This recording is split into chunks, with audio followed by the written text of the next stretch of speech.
खबर है लखनऊ से, जहां अखिल भारतीय स्वतंत्रता संग्राम सेनानी उत्तराधिकारी संगठन के भानु प्रताप द्विवेदी ने कहा कि वे गांधी और आम जनता की स्वतंत्रता को सुरक्षित रखने के लिए एक विशेष मुहिम चला रहे हैं। द्विवेदी ने बताया कि कई लोग गांधी जी का अपमान करते हैं, लेकिन उन्होंने कभी उनके विचारों को सही से नहीं पढ़ा। उन्होंने कहा कि गांधी जी ने ग्राम स्वराज की सोच के माध्यम से देश को आज़ादी दिलाने में अहम भूमिका निभाई और उनकी छाप को मिटाना संभव नहीं है। भानु प्रताप द्विवेदी ने लोगों से अपील की कि वे संविधान के मूल्यों और वास्तविक स्वतंत्रता के संरक्षण के लिए उनके अभियान से जुड़े और इसका हिस्सा बने। इस संबंध में उन्होंने सम्राट टीवी के संवाददाता सोनू भारती से विशेष बातचीत में अपनी बात साझा की। आज के समय में ज़्यादातर राजनीतिक संगठन हो या तमाम सारे जो सामाजिक संगठन हैं, वो बहुत सारे सामाजिक कार्यकर्ता एक तरफ संविधान को बचाने की बात करते हैं, समानता की बात करते हैं, वहीं कहीं ना कहीं तमाम सारे राजनीतिक दल इसका दिखावा भी करते हैं। क्योंकि जब उनसे कोई प्रश्न पूछता है समानता को लेकर के, आर्थिक आज़ादी को लेकर के, उसके साथ साथ में जो लोगों के हक और अधिकार हैं, तो राजनीतिक पार्टियां उसमें भी जो है घोल-मोल कर जाते हैं। भानु प्रताप द्विवेदी जी हैं जो कि एडवोकेट भी हैं और एक मुहिम चला रहे हैं स्वतंत्रता बचाएं। और जो आप मुहिम चला रहे हैं इसके बारे में बताएं जरा। जी, हमारा देश हजारों वर्षों से गुलाम रहा है।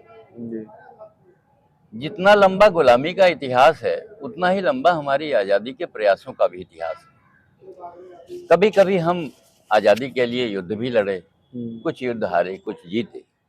कुछ युद्ध छोटे प्रभाव वाले थे, जिनका प्रभाव एक राज्य विशेष, क्षेत्र विशेष या काल विशेष में हुआ। बाकी कुछ युद्ध इतने बड़े थे कि जिन्होंने कई सदियों तक के लिए हमको गुलाम कर दिया। लेकिन हमारी आज़ादी का स्वप्न कभी धूमिल नहीं हुआ। ये बात जरूर है कि लंबे गुलामी के कालखंड ने बहुत सारी चीज़ें आदतों के रूप में हमारे मन में डाल दी हैं। अभी 75-77 साल की आज़ादी के बाद वो जो हमारे डीएनए में गुलामी चली गई है, उसको हम नहीं निकाल पा रहे हैं। हम भयभीत हो जाते हैं। और दूसरी बात, हम अपनी जिम्मेदारी अपने लिए नहीं लेना चाहते हैं। ये देश का हर आदमी ये चाहता है कि हमारी जिम्मेदारी कोई और करे। तो जो हमारी जिम्मेदारी लेगा वो हमारे हिस्से का अधिकार भी भोग करेगा। ये प्राकृतिक नियम है।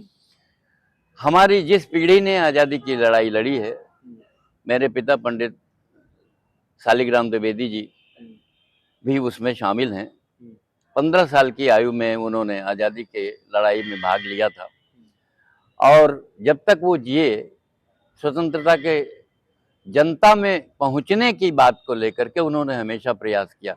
क्योंकि स्वतंत्रता जनता के लिए चाहिए गई थी, स्वतंत्रता सरकार के लिए नहीं चाहिए गई थी, न्यायपालिका के लिए नहीं चाहिए गई थी, अधिकारियों के लिए नहीं चाहिए गई थी। स्वतंत्रता जनता के लिए चाहिए गई थी और जनता ही इस देश को बनाती है।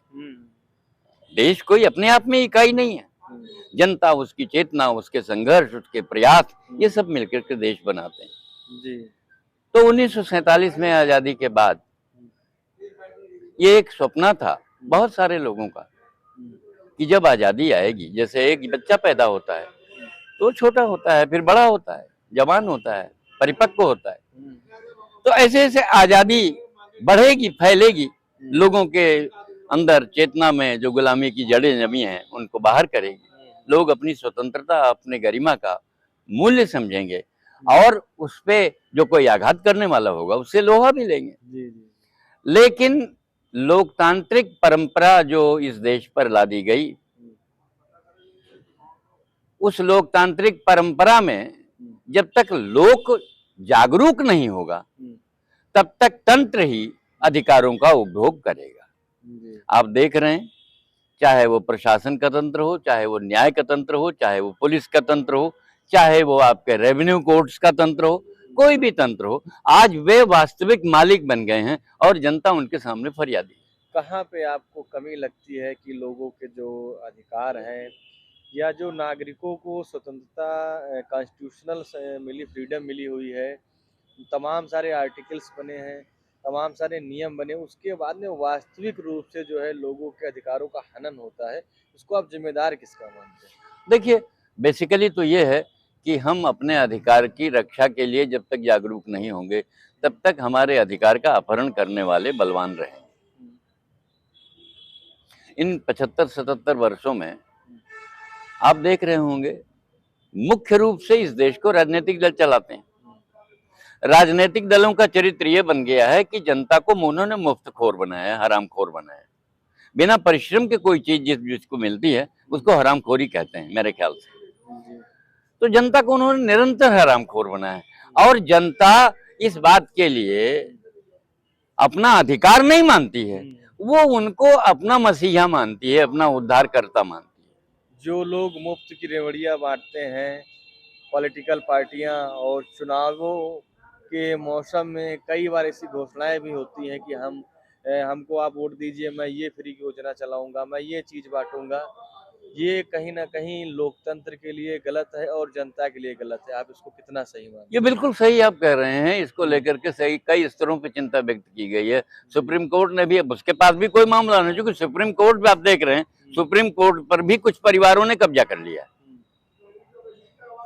सुप्रीम कोर्ट पे 200-250 परिवारों में कब्जा हो गया है। बाबा जज बनता है, फिर बेटा बनता है, फिर पोता बनता है, फिर परपोता बनता है। तो जैसे राजनीति में परिवार स्थापित हो गए हैं, वैसे सुप्रीम कोर्ट और हाई कोर्ट में भी परिवार स्थापित हो गए हैं। बदलाव कैसे आएगा आपके मायने में? बदलाव केवल जनता के जागरूक होने से आएगा। जी, क्या कोई सोशल आपके सिर की टोपी कोई उतार के अपने सर पे रखता है और उसको आप जिस दिन एक लपड़ मारने की स्थिति में आ जाएंगे तो आपको टोपी देगा और अगली किसी टोपी के उतारने का साहस भी नहीं करेगा। अब द्विवेदी जी इस अभियान में क्या कर रहे हैं?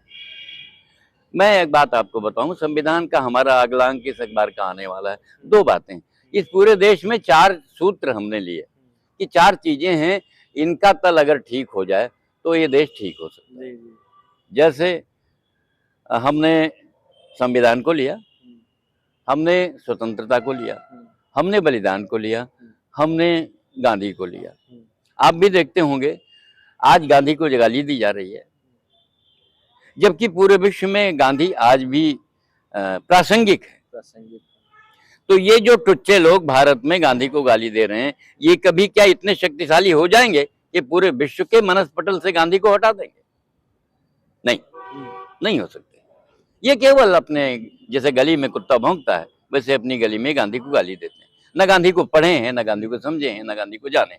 आपके मायने में जो गांधी का विरोध करने वाले हैं या जो गांधी पे तरह तरह के प्रश्न चिन्ह खड़ा करते हैं, सोशल मीडिया में बहुत सारे लोग इस तरीके की भी चीजें लिखते हैं जो कि एक छोटे स्तर का, गांव स्तर का प्रधान भी उसके बारे में इसी शब्द नहीं लिखना चाहिए। आपको क्या लगता है इस पे सरकारों को, अदालतों को कोई सो मोटो भी लेना चाहिए, कार्रवाई उन पर करनी चाहिए? इस पे आपको मनोविज्ञान में जाना होगा। जी, जब आपके पास हमारी बात का जवाब होता है तब आप जवाब देते हैं।